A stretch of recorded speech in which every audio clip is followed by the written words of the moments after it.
Recording in progress.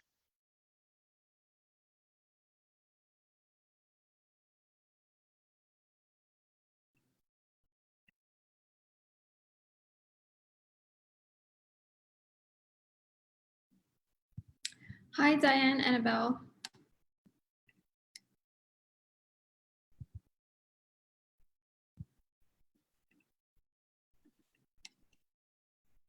Hi.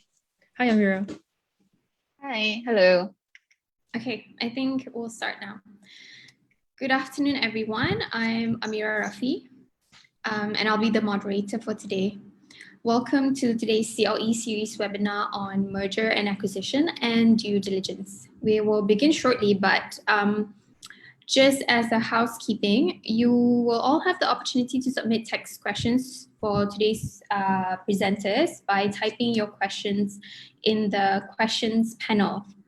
So if you send them to the chat, we might not see it. So please send them over to the Q&A panel. We will collect them and address them at the end of the session. So to begin, I would like to first introduce the speakers for today, Ms. Annabel Kok and Ms. Diane Ngu. Annabel holds a Bachelor of Law from the University of Reading and was admitted as an advocate and solicitor of the High Court of Malaya in 2015. She is a senior associate in the firm's corporate department. To date, Annabel has experience in various corporate and commercial work, including undertaking numerous local and cross-border transactions relating to private mergers and acquisition, private equity investments, corporate restructuring, and joint ventures. Annabel is also experienced in real estate transactions where she has acted for local, national, and foreign clients on matters relating to leases, tenancies, disposal and acquisition properties, joint development, and land development matters. She has also written for several publications, including LexisNexis and Getting the Deal Through. Additionally, Annabel has conducted various seminars on current legal topics of interest. And next we have Ms. Diane. Diane holds a Bachelor of Law from the University of Manchester and was admitted as an advocate and solicitor of the High Court of Malaya in 2020. She is an associate with the firm's capital markets and M&A practice and has participated in a wide array of corporate exercises and transactions involving local and foreign corporations, public listed companies, real estate investment trusts, and financial institutions. Since commencing legal practice, she has been actively involved in the capital market sector, where her team has acted as the Malaysian solicitors for local companies seeking listing in Malaysia, Singapore, Hong Kong, and Taiwan. In addition to initial public offerings, IPOs, her team is also involved in various fundraising exercises such as rights issues, bonds, and sukuk issuance. So for today, we have two very capable speakers. So without further ado, let's get into today's discussions. Over to you, Annabel. Hey, thank you very much, Amira, for that lovely introduction. And thank you all once again for tuning in to our session today. We thank you so much for joining us, even through this new normal. And we hope that you will be able to learn a thing or two on mergers and acquisitions and legal due diligence today. So, mergers and acquisitions can actually help organizations become more efficient, profitable, and powerful. So therefore, M&As have actually become relatively frequent events in the business world, as companies are now merging more than often than ever before. And all these actions have the same goal. It's essentially to improve business performance. So I will begin my session by highlighting to you some top M&A deals that have occurred in the past. Okay, next slide. All right, so the first one is actually Google and Android. Back in 2005, Google acquired Android for an estimated 50 million USD. At that time, Android was a relatively unknown mobile startup company, so the move would definitely raise some eyebrows at the time. But however, this acquisition actually gave Google the tools that it needed to compete in a market dominated by Microsoft and Apple at that time. And the second top M&A deal I wanted to highlight that many of you are familiar with is Disney and Pixar and Marvel. So Disney actually first acquired Pixar in 2006 for a whopping USD $7.4 billion. So 3 years after acquiring Pixar, Disney completed the same process with Marvel. And like with Pixar, the subsequent films that were produced brought in billions at the box office. So as you can see, M&A has actually brought a lot of advantages to companies that choose to do so. Okay, next slide. So for today, in a post-COVID-19 reality, many businesses are facing unprecedented challenges and are suffering due to their inability to operate as usual and their overheads continuing to run. However, despite this unprecedented adverse social and economic impact that is brought, many companies, actually we have still seen as well, are planning and undertaking major transformation programs. So likely we've added emphasis and urgency as affected companies that bear the brunt of the impact may look to take over competitors or merge and consolidate with other players to combine their strengths and streamline their costs while they steer through adversity. So hence, for the survival and growth of the companies under the new normal business landscape, M&A actually represents a critical time. And this represents a critical time for forward-thinking leaders to act, to plan proactively, and leverage M&A for growth and resiliency throughout this time. So today, my colleague Diane and I, we will share our views from the legal perspectives on how M&A deals would have to be approached with a different lens on top of the conventional DD checklist. Okay, my next slide is just to give you an overview of the agenda for today. I will take you through the M&A and its dynamics. Secondly, a successful M&A, its key characteristics. Thirdly, sourcing for a target co, its key considerations. DD, tools and techniques. Legal DD in M&A, what are the common pitfalls? And legal DD, new normal concerns and issues. Okay, next slide. Okay, I will now touch on M&A and its dynamics. Okay, next slide, please. Okay, there are 3 types of M&A essentially. So firstly, a horizontal merger. This is a common term used when 2 companies from the same business class or market enter into a merger agreement. The second one is known as a vertical merger, when 2 companies from different stages of the same business class, activity or operation enter into a merger agreement. And the third one is a conglomerate merger, where 2 companies operate in different unrelated business lines enter into a merger agreement. Okay, next slide. So essentially, M&A can be carried out in 2 primary ways. The first one is an asset acquisition. So in an asset acquisition, once the acquisition is completed, the buyer will be the new owner of the acquired assets and will carry on the business operation by using the said assets. In a share acquisition, on the other hand, the ownership of the company passes on to the buyer along with all the company's assets, liabilities, and ongoing businesses. So in deciding which sort of M&A a company wants to undertake, you usually should ask 4 to 5 purposes that you're looking at. So the first one is actually value creating. So where a company acquires another company to improve its performance and selling it again for a profit. Secondly, consolidation, where a company acquires another company to eliminate competition from an oversupplied market. Thirdly, resource acquiring, where a company acquires another company for resources, skills, IP, and technologies, as it will be more cost effective than to develop on their own. Fourthly, to accelerate market access. So when a big company acquires smaller companies and uses its resources to accelerate market access for the smaller company's products. And the 5th purpose, mainly people will use for asset acquisitions, is speculation. So when a big company acquires a smaller company with a new product with the aim of cashing in on its future growth potential. So this is where big companies normally acquire small startups. So the key takeaway from this is that M&A activity can be an important component, even a critical one for a company's growth strategy. A successful acquisition can help a company make a quantum leap in terms of market presence, filling in gaps in a company's products or service portfolio, and improving profitability and other performance metrics. Okay, so now we'll move on to key characteristics of a successful M&A. Okay, next slide. So The key characteristics of an M&A is, okay, firstly, define goals. So you can ask yourself, what are the acquirers or buyers' goals? So during COVID-19, most probably companies will look at increasing market share by acquiring a financially distressed competitor at a lower price and to streamline costs. So that's the first thing a company will look at. Secondly, strategic planning.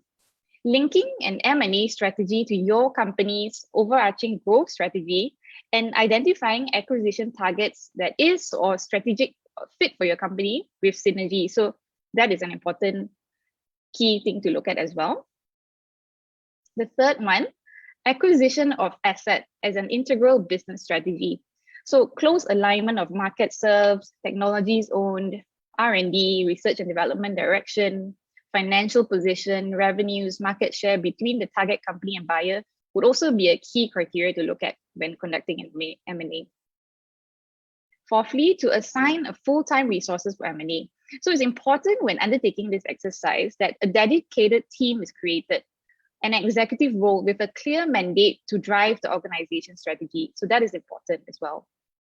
The fifth one, integration of organizational cultures. It is also important to understand the culture of the company that is being acquired of as well. So this is normally carried out in a DD process.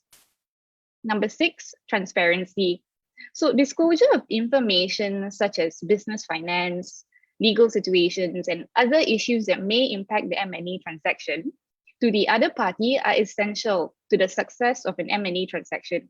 So for instance, putting in place a clean team protocol for sharing of price-sensitive information during the due diligence exercise. So this is important to avoid any breaches of competition laws.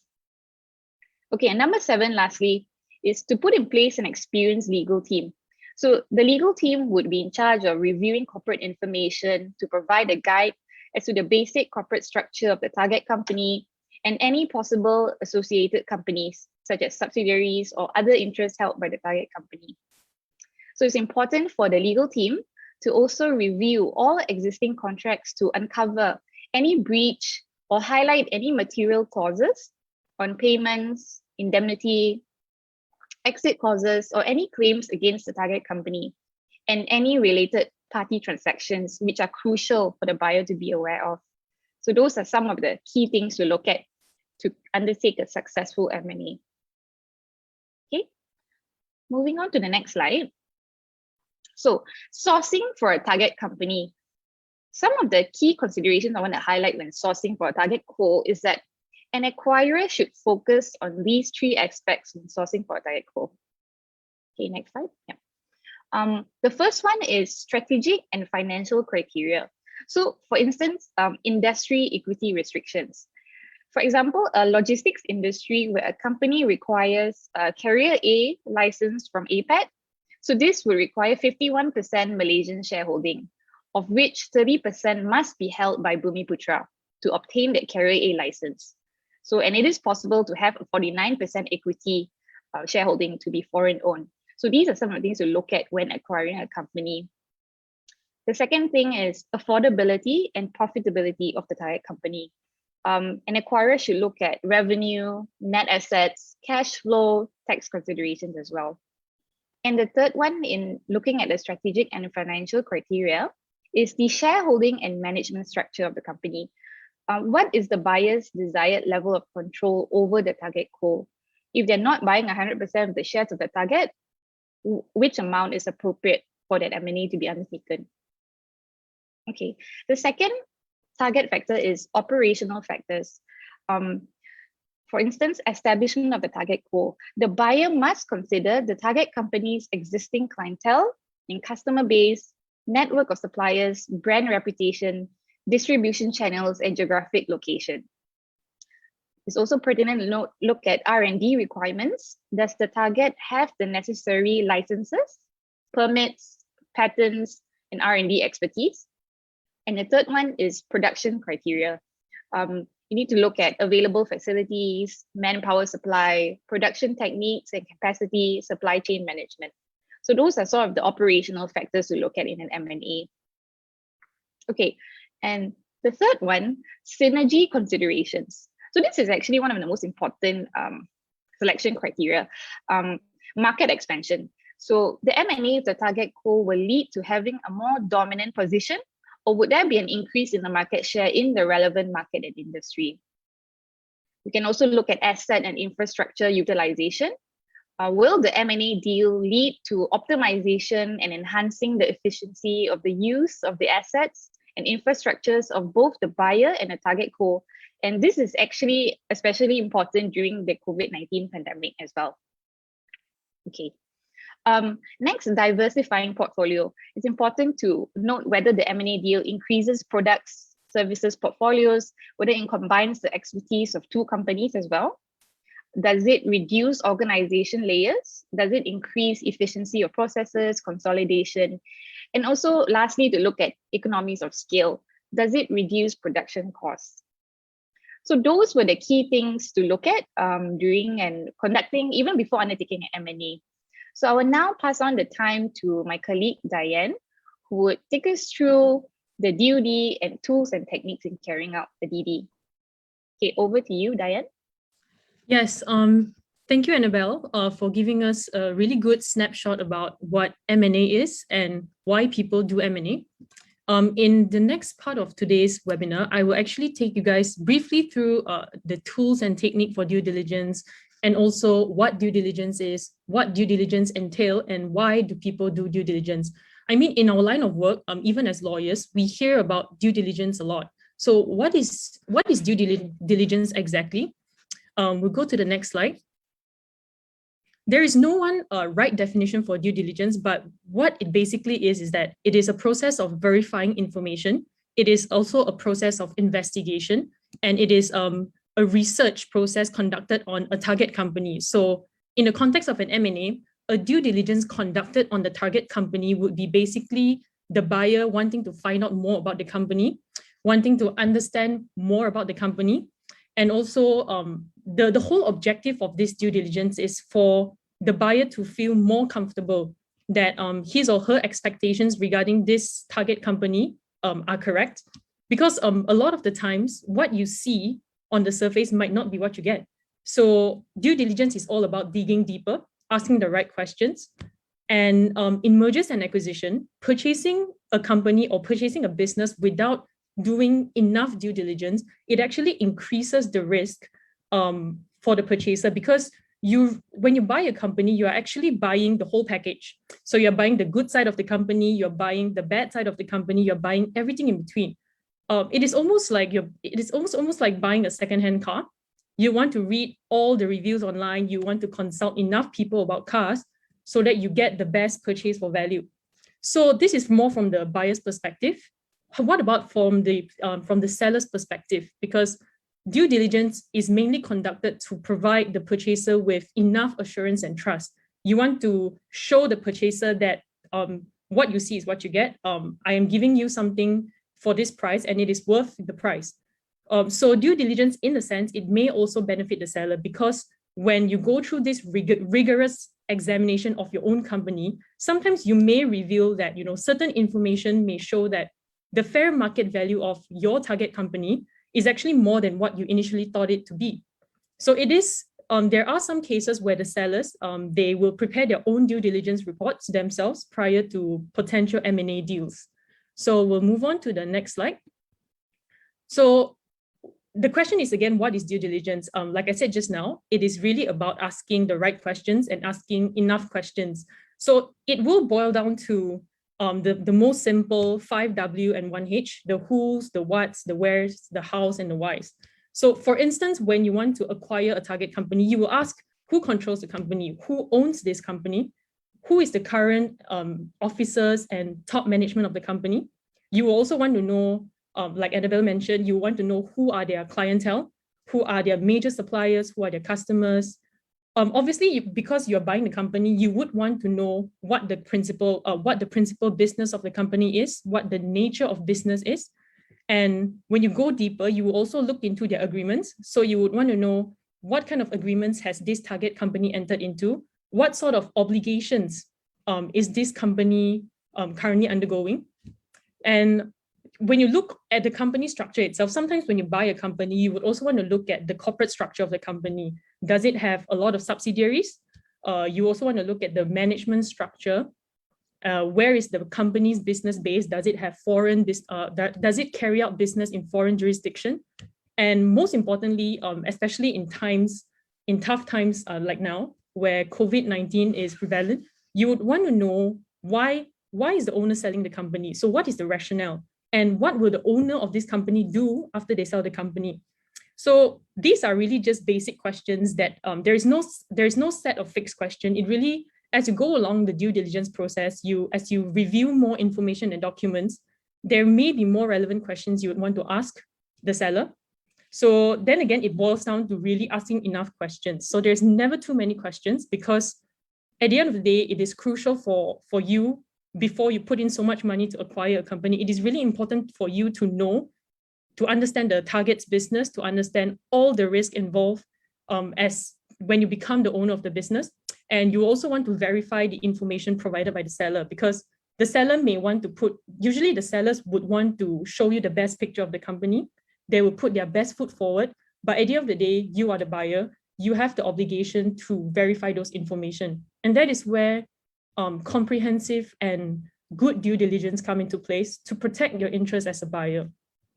So apart from understanding the business model, how the company conducts its business, how the company deals with its customers and suppliers, you also look at, the pool of employees they have, because once you buy the company, those employees will be under your jurisdiction as well. You also want to see generally how this business competes against other similar businesses in the same industry. So when you think about COVID-19, where it is unprecedented, where COVID-19's impact on a lot of businesses is something we are all familiar with. During this time, potential buyers would want to zoom in and focus more, to obtain more information on the motive of the sellers for selling the company. You want to ensure that there are no hidden debts, there are no hidden disputes involving the company. You want to ascertain that there are no liabilities attached to any of the company's assets. And most importantly, you also want to understand how this target company's risk profile may change over time as the pandemic develops. So this is actually more, due diligence may be more essential when we talk about private companies, when you're acquiring a private company, because the difference between a private and public company is that public companies that are listed, for example, on Bursa Malaysia, they have certain disclosure standards. They are regulated by regulators. They have a lot of prescribed standards in terms of their disclosure. So a lot of the company's information is actually disclosed on the stock exchange. So you can actually obtain those information on the public domain. Whereas for private companies, most of the information you would have to get from the potential seller itself. And once you get that information, you would have to verify those information. So now we'll move on to the next slide. It is on the key due diligence tools. So for every due diligence process, you would need at least these 4 main tools. So the first thing is you need an experienced and professional advisor team. Second thing is you need a comprehensive due diligence checklist. The third thing is you need a data room. And the fourth thing is there are a few due diligence techniques that you may take note of. So I will take you through each of these tools briefly. So we move on to the next slide. Okay, so when we talk about experienced and professional advisor team, we have to understand that a due diligence process, essentially it is not a one-man show. It is always a team approach, meaning the potential buyer will have to engage a group of advisors who are experts in their own field to conduct due diligence on different aspects of a company.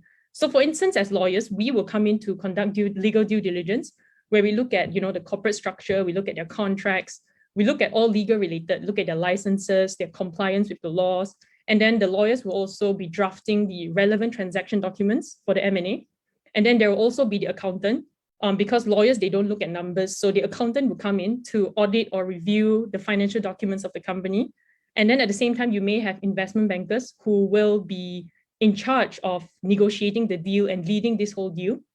And sometimes you may recruit also other consultants who are experts in their own field, depending on the complexity and nature of your deal. So for instance, if you have a substantial amount of employees for these 2 companies who will merge, you may want to consult a human resource consultant to advise you on HR related matters.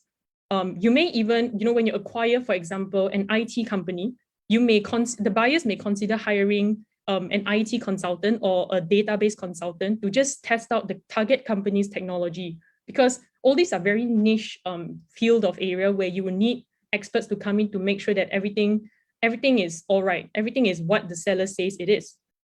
Sometimes when you have mergers of, for example, two companies with very similar businesses, there may be the question of whether there's any violation of competition law.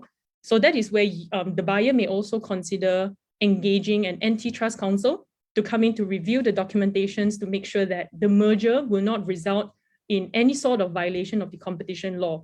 In a few years back, when Uber Technologies, they sold their Southeast Asian operations to Grab, I think it raised certain eyebrows with the Malaysian Competition Commission. And the Malaysian Competition Commission basically proposed an 86 million fine against this Grab for allegedly violating the Competition Act. So when all this consideration comes to play, the buyer may want to engage a counsel who is expert in this area to actually look through the whole transaction documents. It would be prudent to prevent any of this happening after the deal is closed. So we can move on to the next slide. So the next tool we'll look at is the comprehensive due diligence checklist. This checklist, it is not a one-size-fits-all checklist, because what is important in this deal may vary in a different deal. So the importance of certain issues will actually drive an approach to due diligence. The scope of due diligence will also vary depending on the nature of business of the company, the priority that the buyer sets in terms of the due diligence. So it will vary, but what you see on this slide right now is the typical aspects of a company that you would usually review. So the purpose of this due diligence checklist is to ensure that the buyer and the advisors, they don't overlook any important aspect of the target company that it wants to acquire. So these are typical things. I'll briefly go through a few. For example, corporate information. You will look at the corporate records of the company. So from the corporate records, you will know the shareholders, the directors of the company, the share capital of the company. You also look through their constitution and even their board minutes and shareholder meeting minutes, all that. And in terms of, for example, litigation, you would want to see if this target company is involved in any sort of pending or threatened litigation. Because if a company is actually tangled in some sort of legal dispute, you would want that to be resolved, or you want to take that into account when you value the company, because that may come as a liability later on. So if there are litigation proceedings that you find out, you would want to know the nature of the claim, the amount of potential claims against the company, the status of the claim, and the terms of any settlement, if there's any. So the next thing we'll usually look at for a company is also the licenses and approvals for the company to operate its businesses. So companies in different industry, they will be subject to different regulations, different laws. If they're in different jurisdiction, they will be looking at different laws as well. So most importantly, you want to know that the company that is operating this business, they have all the licenses they need and all the approvals they need, because you don't want a situation where you buy a company, then you realize that this company can't be doing what it is doing because it will be a non-compliance. The next thing you will look at is the properties of the company. So you will want to see all the properties that are owned by the company. You want to ensure that this company has the assets that it claims that it has, as well as maybe the properties that is currently being rented out or rented by the company. Then, of course, one more thing that we will look at is in terms of the human resources. So you want to see the company's existing number of employees. You want to see if this merger itself will trigger any form of termination. You want to see the existing remuneration structure, the benefits, the employment benefits of the company. And you also want to look at the existing employment policies, because when it comes to merger, employees, they really make or break a deal. And the employees are really the core strength of an organization. In terms of financing, you will look at any negative covenants. So you want to know if you enter into this merger, whether any prior consent is required from your financiers. Sometimes for intellectual property, the target company's intellectual property portfolio may be the company's most valuable asset. So in that case, if that's the case, you may want to also engage an IP counsel to look at all their trademarks, patents, even their application for patents, copyrights, and etc., to know that, once this merger happens, whether this ownership of this intellectual property can be effectively transferred to the new owner. So all these are really just, this is really a brief snapshot of what we'll look at. But as you go along, as you look at more documents in relation to these points, as you see in this slide right now, you will naturally want to ask more questions from the company. So, and now if you add COVID-19 into the picture, I mean, there are a few other areas you may want to zoom into. For example, as we all know, a lot of businesses have been severely impacted by supply chain disruption. However, based on the industries that they are in, the degree of this disruption can vary. So buyers should first understand the target company's level of dependence on particular suppliers, the availability of alternative suppliers. You also want to look at their existing and projected inventory levels.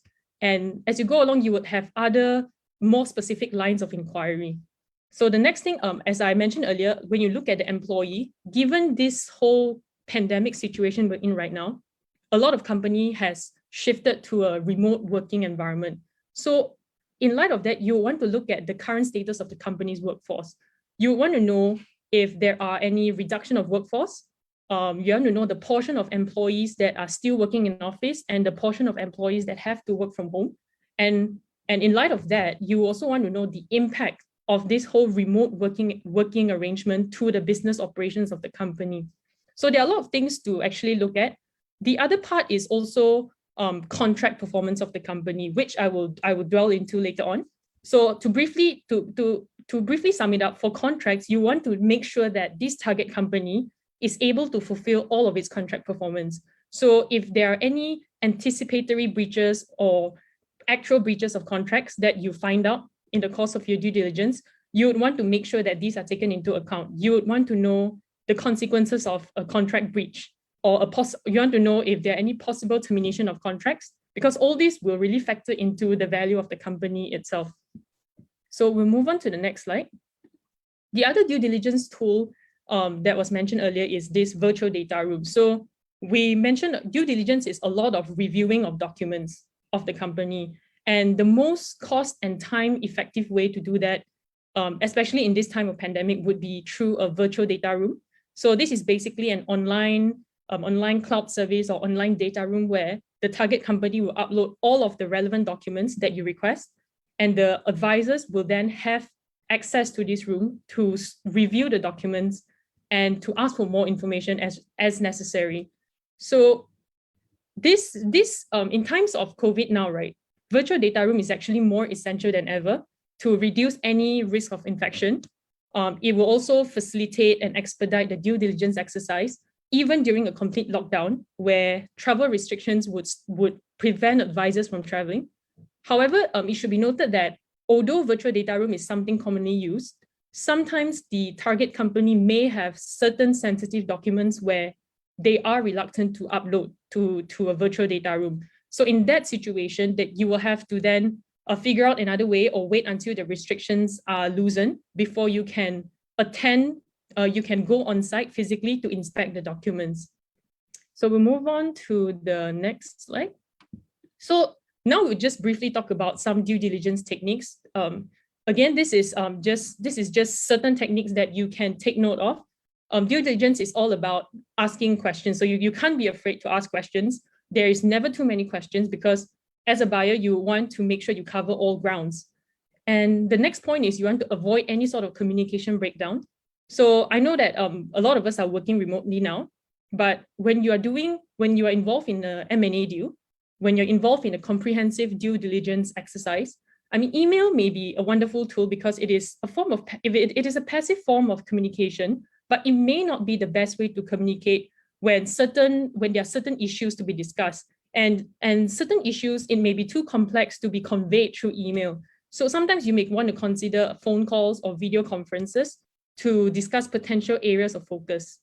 And the next point is engaging of experts. So I mentioned earlier, depending on the type of due diligence you are undertaking, you may need certain experts in certain area. And the next one is assigning specific roles and tasks to each team member. So this is very important because due diligence is a lot of work. It involves a lot of documents. It involves a lot of manpower. So it is important that each and every team member for each advisor will know what they're doing, and they can look deep into a certain area. And the last one is the holistic review of the due diligence document. So as also mentioned earlier, because there are so many advisors that come together to form this sort of working group to conduct due diligence on the company, it is very important that these advisors, they don't isolate parts of the due diligence process from each other, because everyone should have the same access to the documents, to the virtual data room. And this will also prevent duplication in the company when they provide documents. At the same time, it is very common where the due diligence issue picked up by one advisor may be relevant to issues picked up by the other advisor. So a good due diligence process, it actually consolidates the due diligence finding of all advisors to avoid any due diligence blind spots. So it is really all about teamwork at the end of the day.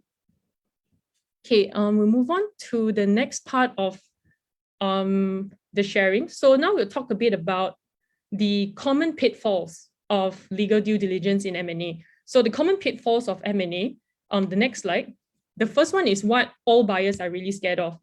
No buyers would want to walk into a deal and end up overpaying for the deal.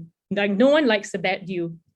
And the common reasons for this happening would be miscalculation in the evaluation of assets of the target company. It could be due to manipulation, or it could be due to really just negligent error in calculation. The next reason would be the buyer failing to identify material facts or information. So this would be caused by due diligence blind spots, as mentioned earlier. And the third one would be the target company itself. So the potential seller, they fail to disclose material facts or information in relation to their liabilities or the risk. So they're hiding something, where this risk will actually cause a significant effect on the value of the company. So in 2018, there is a well-known acquisition. It is the acquisition of Espion Sendirian Berhad by Top Glove. And this acquisition was completed in April 2018. The purchase price is a huge sum. It was paid with 1.23 billion ringgit in cash. And it was also paid in terms of Top Glove shares, which is worth up to 137 million ringgit. So it's a lot of money involved in this acquisition. But subsequently, a few months down the road after the completion of this deal, it was reported that Top Glove commenced legal suit against the vendor in the sale. So they commenced legal suit against the seller of this company because Top Glove discovered irregularities in some of their balance sheets after the completion. So based on the report given by the independent accounting firm, it was discovered that there is an overstatement of the inventory, plant, and machinery in Espion's account, amounting to more than 70 million ringgit. So this overstatement of assets in itself, it resulted in an overstatement of the acquisition price by approximately 640 million ringgit. So you can see a small due diligence blind spot like that could result in a huge loss by the buyer at the end of the day. So you would want to really be thorough in terms of your due diligence. You want to make sure that all information provided is accurate before you close the deal. So the next common pitfall is the clash of cultures. And clash of culture is one of the very common reasons for the failure of an M&A deal, because buyers often, they focus on closing the deal as soon as possible. And in rushing to close the deal, they actually fail to anticipate this very critical issue which may arise. So this usually arises after the closing of the deal, where both companies have to integrate. So to get the most value out of an M&A deal, it is really crucial for there to be a successful integration of both companies' operations and systems, and even their people. So employees, as we know, they are really the core strength. They are the ones steering and driving an organization. So after the acquisition of two companies, A and B, if your employees don't jive well, if they don't vibe with each other, then there is no integration, your M&A is likely to fail, because cultural clashes between two entities will often mean that the employees, they will not successfully execute your post-integration plans. So one of the reasons for that is also because when you merge two companies, there may be duplication of employment positions, which may result in redundancy. And a lot of employees, when faced with that, they will act out to protect their jobs, as opposed to helping, their employers realize their visions and realize their synergies for this M&A. And another reason of why we will have this clash of culture is because there is the employers, they fail to have a clear integration plan, which will result in significant damages to the company after the deal is completed. And for example, the merger of two leading competitors in the global computer industry, HP, where they acquired Compaq Computer in 2001. So upon the merger, after completing the merger, both these companies, they actually suffered a combined loss of an estimated 13 billion USD in market capitalization just within a couple of days. And one of the main reasons is due to the poor cultural fit, because HP, the computer company, it is more of an engineering-driven company. The culture is very engineering-driven, and it's very based on consensus and compromise, whereas Compaq is a very sales-driven culture company. So it's really based on rapid decision-making. So because of that, the central problem is due to the poor integration of both cultures, leading to the huge loss they suffered just days after the completion of the acquisition.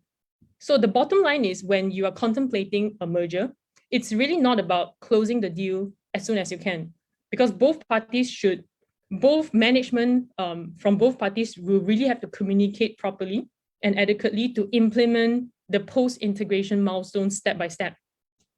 Okay, so we'll move on to the next slide. It's on the lack of communication, clarity, and transparency.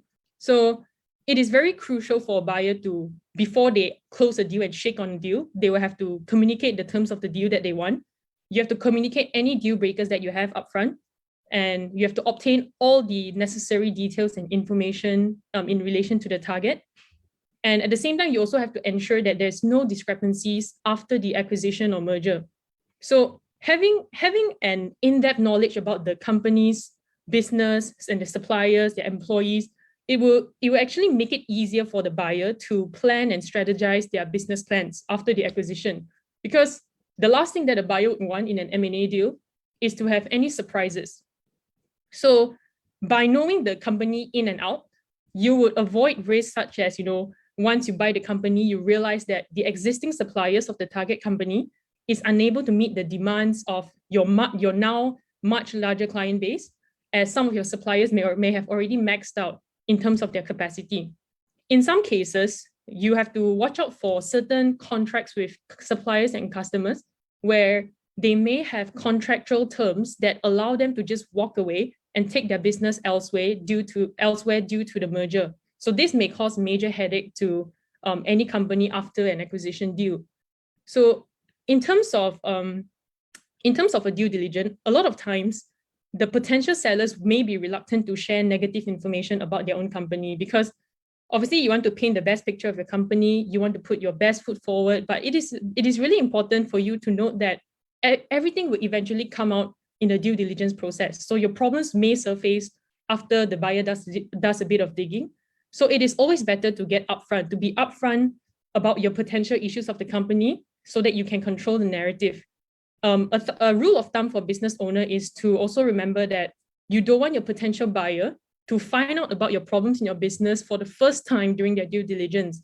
You want to be transparent about it. You disclose every potential problems of the company upfront, and you also at the same time present a plan that your management team and advisors would have devised and formulated to resolve any of these issues. So whether the interested buyer continues and purchase the business or not, that's another issue, but you want to be upfront to show goodwill in terms of the deal. So we'll move on to the legal due diligence during this COVID-19 era. So earlier on, I briefly talked about how you should focus on the supply chain disruption of the company and the employees of the company. And the other point that you want to look at is also the contractual side of the company. So in light of this COVID-19 pandemic, there have been a lot of uncertainties impacting businesses throughout Malaysia and even worldwide. And as advisors, when you dive into this due diligence of the company, you would want to consider a few of these points when you look at the contracts of your target company. So the first question you have to ask yourself when you look at their contracts is, can this target company or any of its counterparty terminate the contract or discharge themselves from any obligations under the contract by invoking the material adverse change clause or the force majeure clause as a result of the COVID-19 pandemic? So in light of this COVID-19 pandemic, we hear a lot about material adverse change clauses. We also hear a lot about force majeure clauses. So what are they? The material adverse change clause, really, it's not the statutory concept. It's more of a contractual concept. They are typically included in contracts to allow a party to terminate an agreement if there is a material change to the party's financials or operations. But I mean, when you look at, if you want to know whether the MAC clause apply to a COVID-19 situation, you will have to look into each clause. It varies from contract to contract. You have to see how the clause is worded, and you have to see if this clause, the type of material change covers the situation of this pandemic. So when you look at the acquisition agreements in M&A deal, so at the end of the M&A deal, after this whole due diligence process, both parties will have to enter into acquisition agreements. This is when they close the deal to sell the company or to buy the company. With this COVID-19 in mind, it will most likely cause both parties in an M&A deal to place a higher importance on MAC clauses in their acquisition agreements. So for instance, sellers will more likely want to negotiate for specific carve-outs from them to prevent any matters or circumstances arising from COVID-19 to become a material adverse change. So sellers, what they want is they want to lock the buyer in the deal, and they don't want the buyer to just walk away due to COVID-19. On the other hand, buyers would probably want to insist on a clear walkaway right from the deal if the business suffers, a material adverse change, even if it's just a short-term change due to COVID-19. So this MAC clause will probably be a point of negotiation between both parties in light of the pandemic. So that is for MAC clauses. What is a force majeure clause? Force majeure clause, similarly, it is not a statutory concept. It is, again, a contractual concept. Both parties will negotiate for it, and both parties will mutually agree on the types of force majeure events. So when you want to see if the situation now would allow you to invoke your force majeure clause, you have to go back to the contract and you have to look at the list of force majeure events that you've listed down. So if it includes events like epidemic or pandemic or regulatory restrictions by the government, then yes, you may, either party of the contract may invoke the force majeure clause. So the result of actually enforcing these two clauses in a contract, it basically discharges a party invoking it from performing their contractual performance. So they are, in a way, protected due to the COVID-19 pandemic. So the other party will not be able to enforce their contractual right on the party that invokes the MAC clause or the force majeure clause. But then again, because every contract is drafted differently, every force majeure clause and MAC clause is also drafted very differently. So to know if this applies to the situation now, you have to go back to your clause, read through your clause and see if the situation now applies to you. Okay, the next one is frustration. So just now we mentioned the MAC clause and the force majeure clause, which are typically negotiated between parties and typically mutually agreed by the parties in a contract. But in the absence, so if let's say both parties have never negotiated on this, and in the absence of an express material adverse change clause and force majeure clause in your contract, Section 57 of the Malaysian Contracts Act actually recognizes the Doctrine of Frustration. So this is a statutory concept. So they will allow a contract to be frustrated if it has become impossible to be carried out, or it becomes unlawful after the contract was entered into. So it is mainly due to the impossibility of an obligation to be carried out. And the consequences of frustration is, so if a contract is frustrated, the contract becomes void, and both parties would then be discharged from further performance in the contract. So, for example, in the situation of a total lockdown by the government, non-essential services they are not allowed to operate, and potentially a contract may be frustrated, as it would be against the law at that point of time for a party to continue with their business activities. So there was a court case, they actually laid out 3 elements to be proved by the party who wants to frustrate a contract. So you have to satisfy these 3 elements before you can invoke frustration.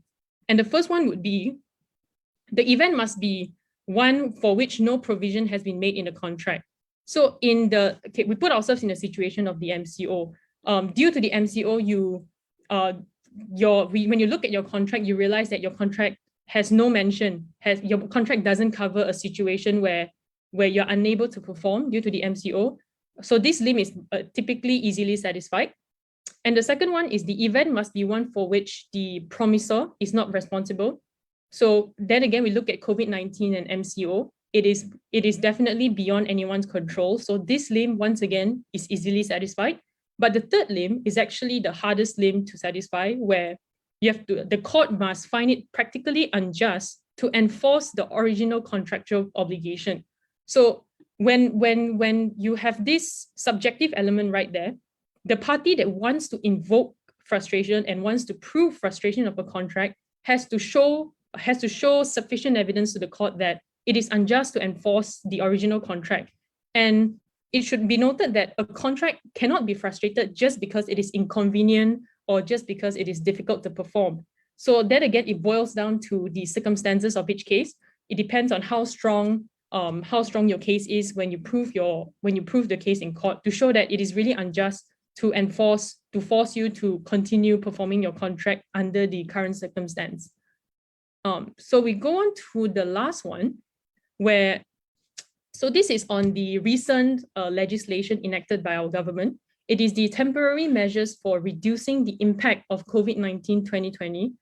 This law came into force last year in October, where the objective of the act is really in its own name. So it is to reduce the impact of COVID-19. And central to the act, we would like to zoom in on Section 7 of the act, where this act serves as a temporary protection for a defaulting party in a contract.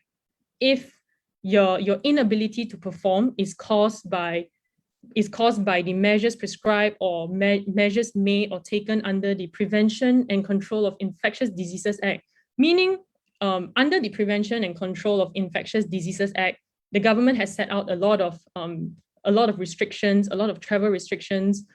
There was MCO where businesses cannot operate. So if due to all those, and your contract falls within one of the specified contracts in the schedule of this act, and you can't perform your obligations due to that, then you may be temporarily protected by this section itself.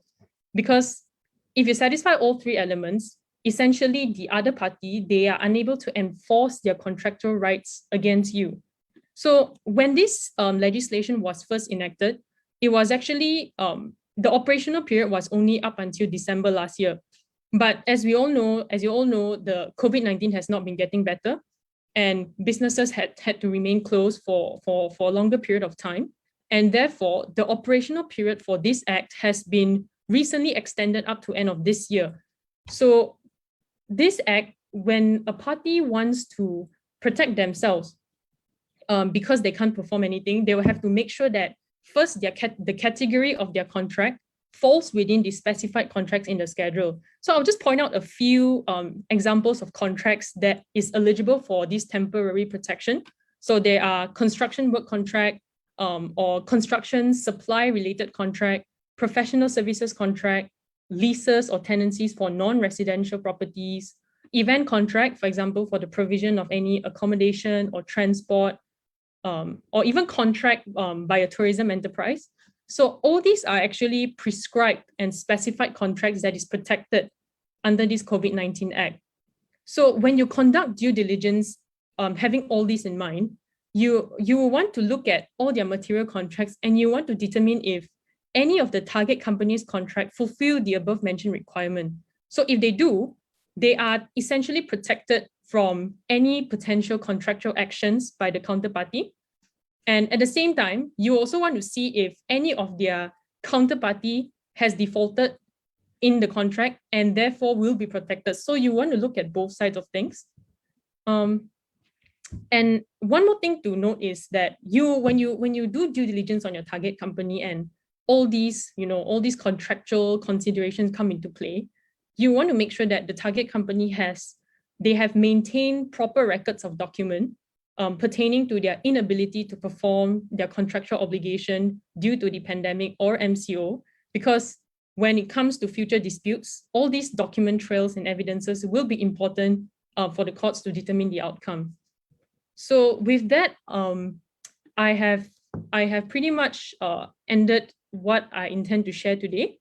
Just to recap before I end the sharing session, the crux of an M&A deal is really the negotiation process, where the due diligence finding becomes a very important base, because a successful deal or a successful M&A deal is basically both buyers and sellers walking away of the deal feeling happy, feeling like they've won. You want both sides to be happy.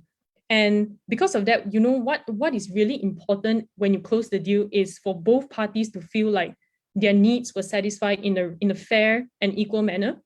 And this can be brought about based on adequate and transparent disclosure by the seller, and on the other hand, sufficient due diligence conducted by the buyer. So both sides will be happy at the end of the day.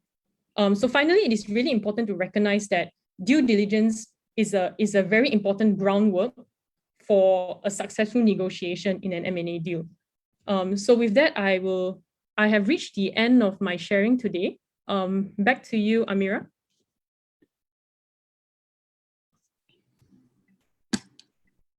Thank you so much, Annabel and Diane, for a very insightful sharing session. I'm especially interested on how the COVID situation has affected these processes. It's very important to be aware of all the points that you've raised. So now I think we'll just go into the question that some of our attendees have raised. I've noticed there were some interesting questions in the chat panel as well. So, okay, I'll go through some of them. First one, maybe Annabel can take this one. In relation to the key consideration of sourcing for a target company, can you give or explain the type of synergies that have revenue upside? Okay, thank you very much, Amira, for putting out that question. Okay, key considerations of sourcing a target company. Okay, I guess there are actually different types of synergy that has revenue upside. So for instance, when two companies merge, the main thing will be patents, because similar to the cost saving effect of a patent, access to patents or other IPs may allow the merged firm to create more competitive products that can produce higher revenue. So that is an example of a synergy that may create a revenue upside. Another one would be complementary products, because if both individual firms, if they have been producing complementary products pre-merger, so these products can now be bundled in such a way to produce higher sales from the customers post-merger. And maybe thirdly, another example I can give would be complementary geographies and customers. So merging two firms from with varying geographies and customers may allow the merged firm essentially to take advantage of the increased demographic access as well. So that would produce a higher revenue. So that would be some examples. Yep. Okay, we have another question from Ms. Priyanka. Does the target company benefit from legal due diligence in M&A deals? And what are some of the possible threats that could compromise the use of technology for legal due diligence? I think maybe Diane can take this one. Hi, sorry, can you repeat the question? The first part of the question is, does the target company benefit from legal due diligence in M&A deals? Yes, so for the first part of this question, yes, the target company will definitely benefit from it, because one thing for sure is the due diligence is really a rigorous examination of a company and all that a company has. So sometimes there may be certain things that even the seller, the target company themselves are not aware. So you may be undervaluing your company, but when certain things come to light and you realize there is more that this company can offer, you can actually achieve a fairer valuation of your company.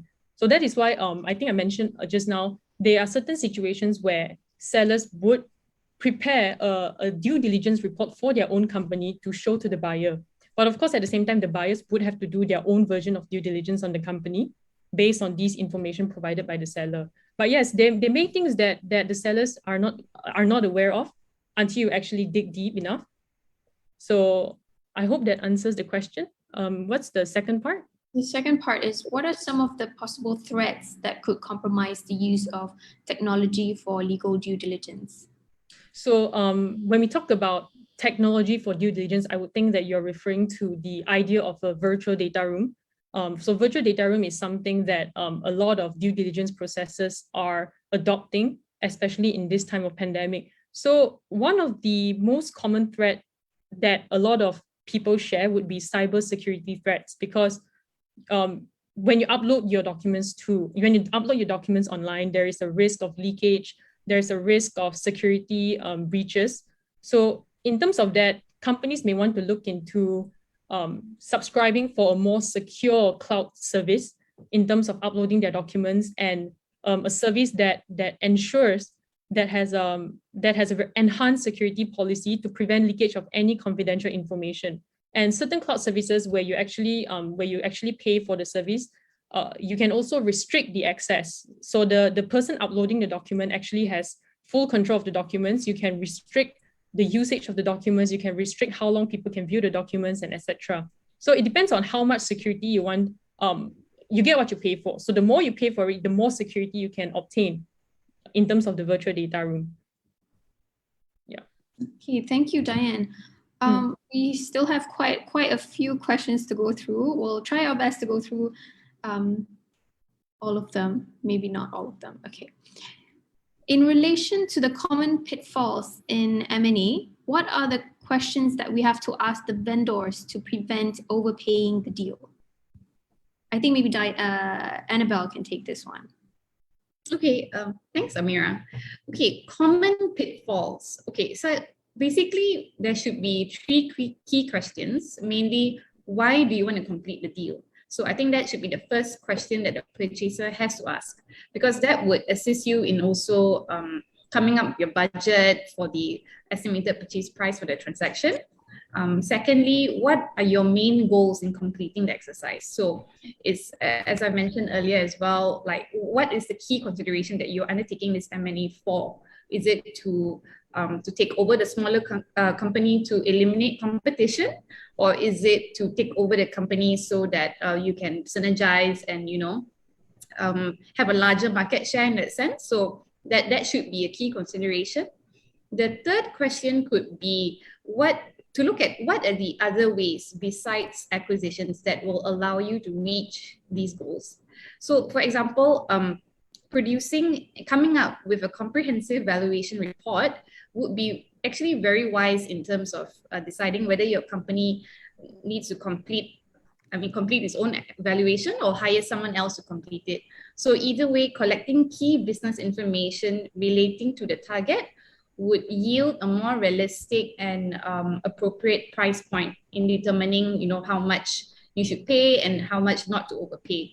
So more specifically, the key things to look at when conducting that valuation also is to also look at things like tax returns, key financials for the last 3 to 5 years, an overview of the target company's organization structure, number of employees, and shareholder agreements that would tend to be beneficial and helpful in determining how much to pay for the deal and how not to overpay.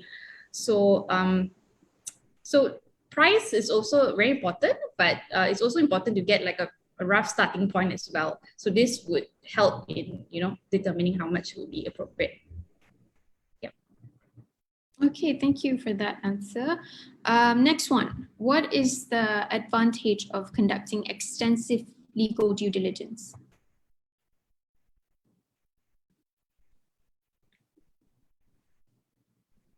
I think either one of you can take that.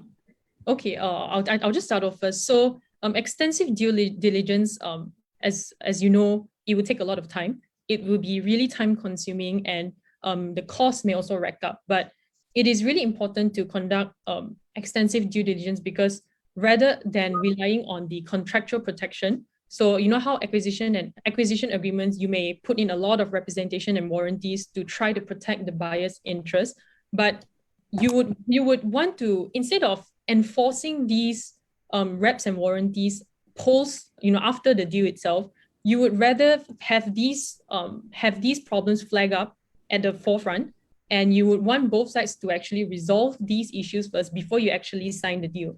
That would actually reduce a lot more hassle, because enforcing your contractual rights against the seller afterwards may actually be even more, it may take up more time, it may even take up more of your effort and take up more of your resources. So the extensive due diligence is definitely the way to go. There are a lot of advantages that come to it. One of the main things is actually, you want to know what you get yourself into. You want to cover all areas of the company before you decide to pour in a huge sum of money in this company, and before you commit to acquiring this company and everything that comes with this company. So the idea of it is to really solve the problem before you commit. So yeah. Thank you, Diane.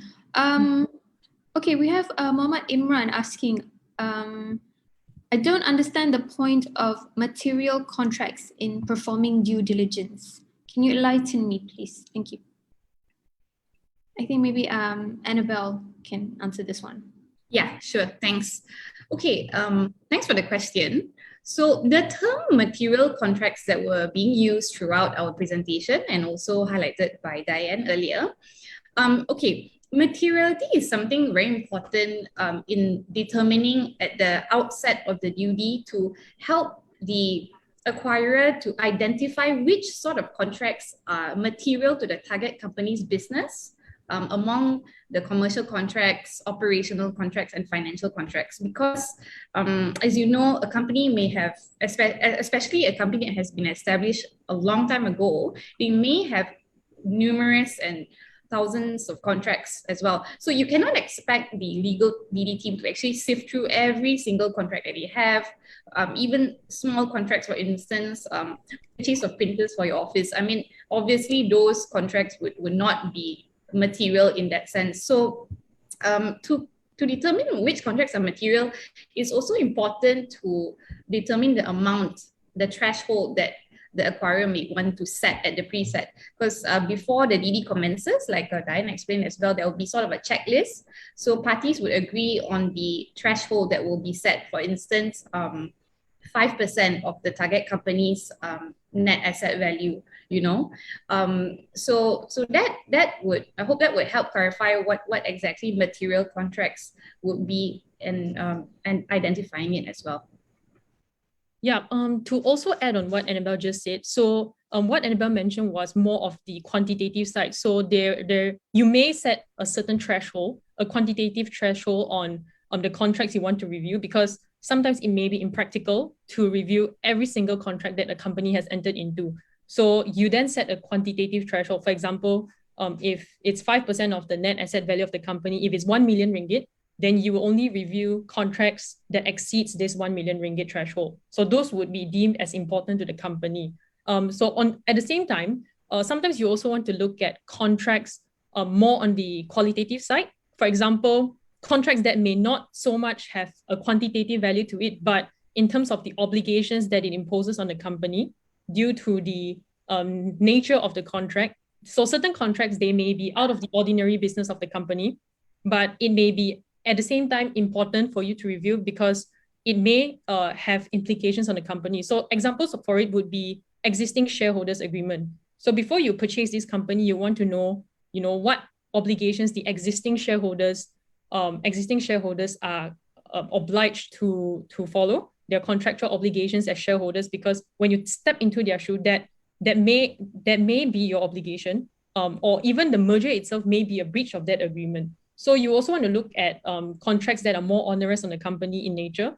any types of contracts that maybe the company is materially dependent on.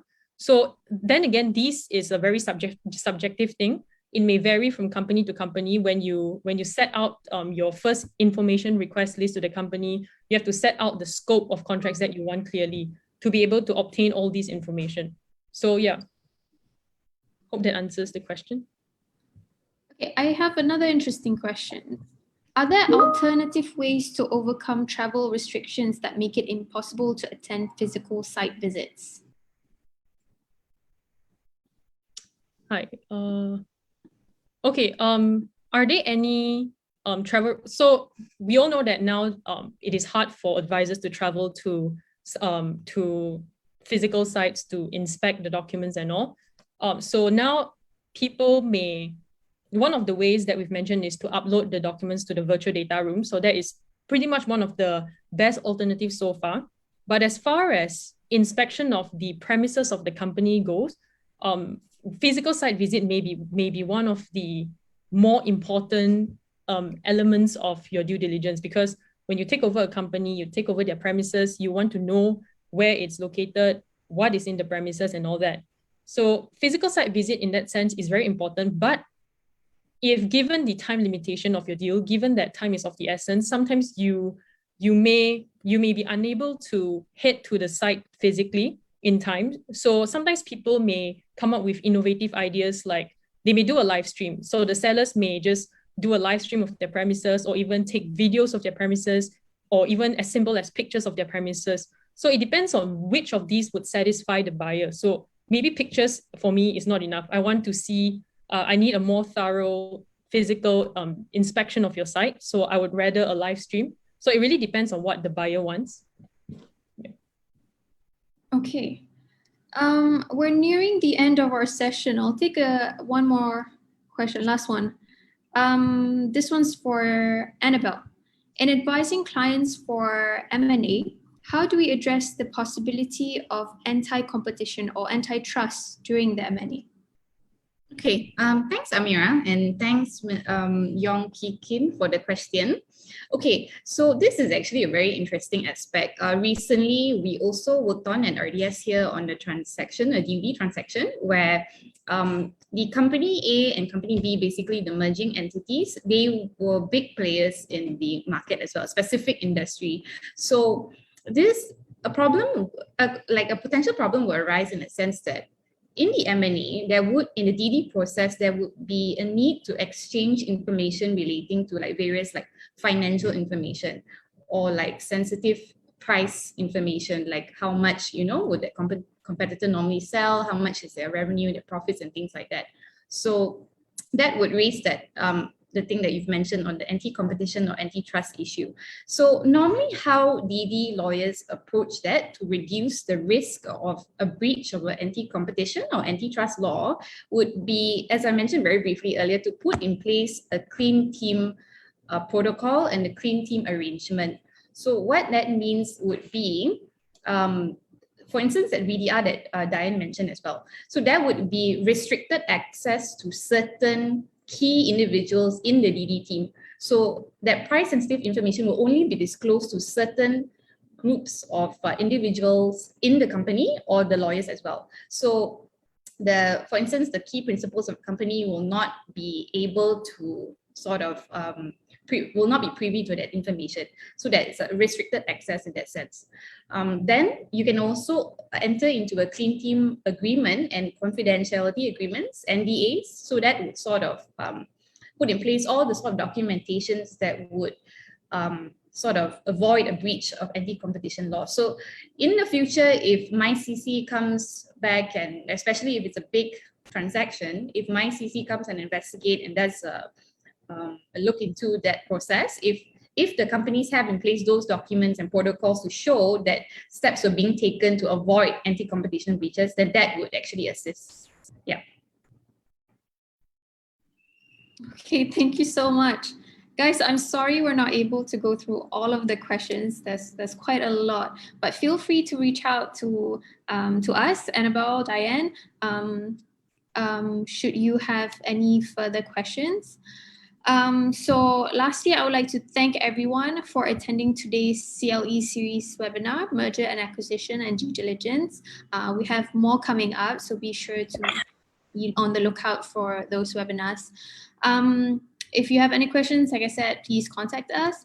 So once you leave today's webinars, you will receive a survey on the presentation, and we would appreciate it if you give us some feedback. And you will also receive a follow-up email within the next 24 to 48 hours with a link to view a copy of the slides if you're interested in that. And also a reminder to all the attendees to provide us with your full name and your bar council number for you to receive the CPD points. I think that's all for today. So on behalf of RDS and our speakers, Ms. Diane and Ms. Annabel, thank you for joining us today and have a great weekend ahead. Bye-bye, everyone. Thank you. Bye. Bye. Can you guys speak first? I need to get the screenshot.